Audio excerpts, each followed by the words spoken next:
Le Sénégal fait un grand pas pour la Coupe du Monde. Victoire remontada du Sénégal face à la RDC, 3 buts à 2 à l'extérieur. Messieurs, dames, ils étaient menés 2-0. Franchement, à 2-0, je me suis dit, ah, ça va être compliqué. Et le Sénégal, petit à petit, le 2-1, ensuite le 2-2, ensuite le 3-2, dans un match assez étrange, un match assez bizarre, je trouve. Déjà, pour commencer, on a eu un match sans ambiance, entre guillemets, par rapport à la télé. Je sais qu'il y avait une ambiance incroyable, 80 000 personnes au Stade des Martyrs, ça devait être incroyable, ça devait être fou. Mais on ne pouvait pas le regarder avec le son du public, on n'avait que le commentary et c'est tout. Enfin, pour la plupart des gens, entre guillemets, pour ceux qui n'ont pas l'équipe. Mais bref, on va parler d'un monsieur, hein, un monsieur incroyable, monsieur Pape Matar Sarr. Quel joueur incroyable. Qu'est-ce qu'il fait à Tottenham? Qu'est-ce qu'il fait à Tottenham? Envoyez-le à Liverpool, envoyez-le à City, envoyez-le au Real, même au Real largement même. C'est un joueur incroyable, il est totalement fou. Je ne sais pas comment il fait, mais déjà c'est lui qui marque le but de la victoire. Il faut être serein pour placer ce plat du pied sécurité dans le petit filet du gardien. Ensuite, dans le match, il était un peu partout. Il était à la récupération, à la passe. Il était en mouvement. Il proposait. Il y avait du jeu.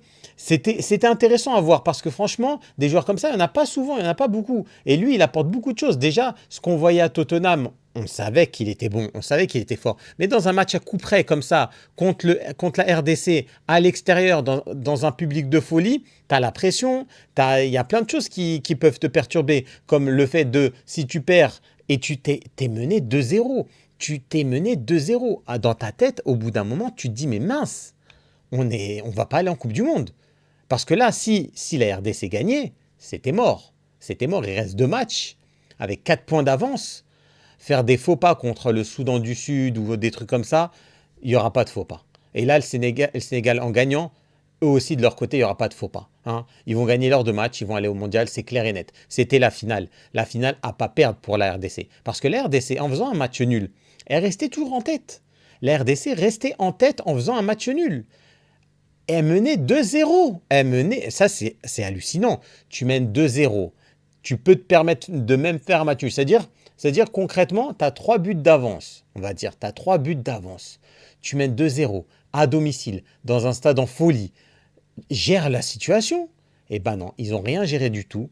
Le fait que le Sénégal est resté calme à 2-0, ça c'est assez surprenant. Ils sont restés assez calmes, ils ont géré la situation, ils ont marqué le premier but. En plus, le premier but, il fait poteau. Après, hop, Gay qui est là pour marquer. En plus, tu as Jackson qui était en crise de confiance, qui marque l'égalisation. Et on voit que ça fait énormément de bien au banc sénégalais. Tout le monde s'est regroupé ensemble. Et ensuite, à la fin, but de Matar, du frérot, quoi. De Matar Sarr, qui a fait la différence. Mais en plus, sur ce match, je sais, il y a beaucoup de personnes qui vont me dire sur le troisième but du Sénégal, il y avait faute, mais aussi sur Iliman Ndiaye, il y avait peut-être pénalty aussi.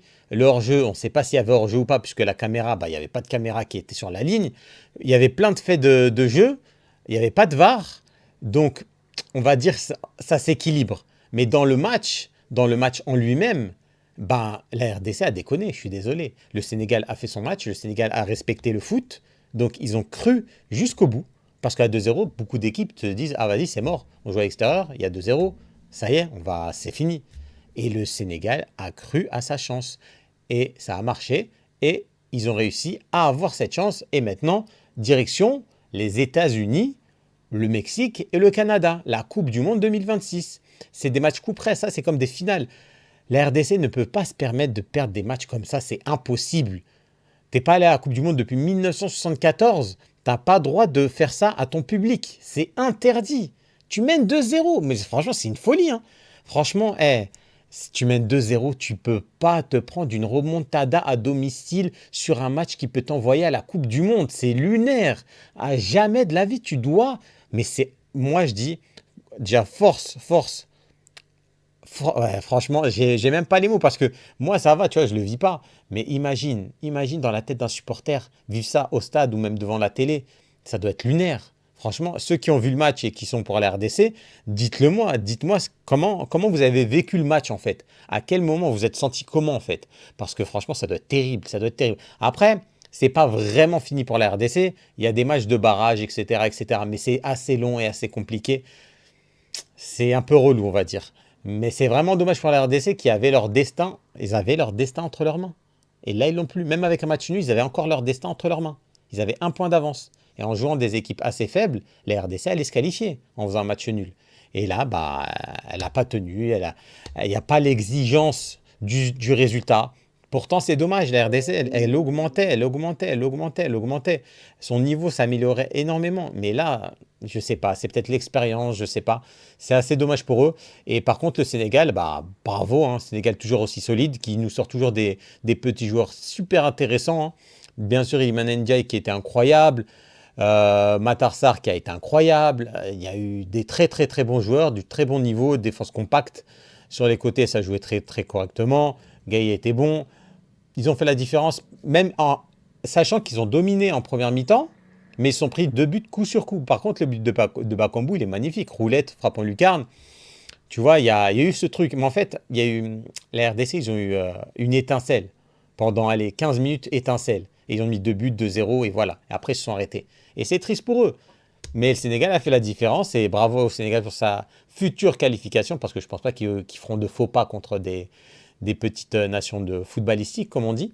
Et la RDC, ben, direction les barrages pour le parcours du combattant et essayer de se qualifier enfin à cette Coupe du Monde aux États-Unis. Malheureusement pour la RDC, félicitations au Sénégal. Sur ce, les gars, on se dit à très vite. N'hésitez pas à like, commentaire, dites-moi ce que vous avez pensé du match et partagez la vidéo, tout simplement. Allez, à très vite comme d'habitude. Ciao.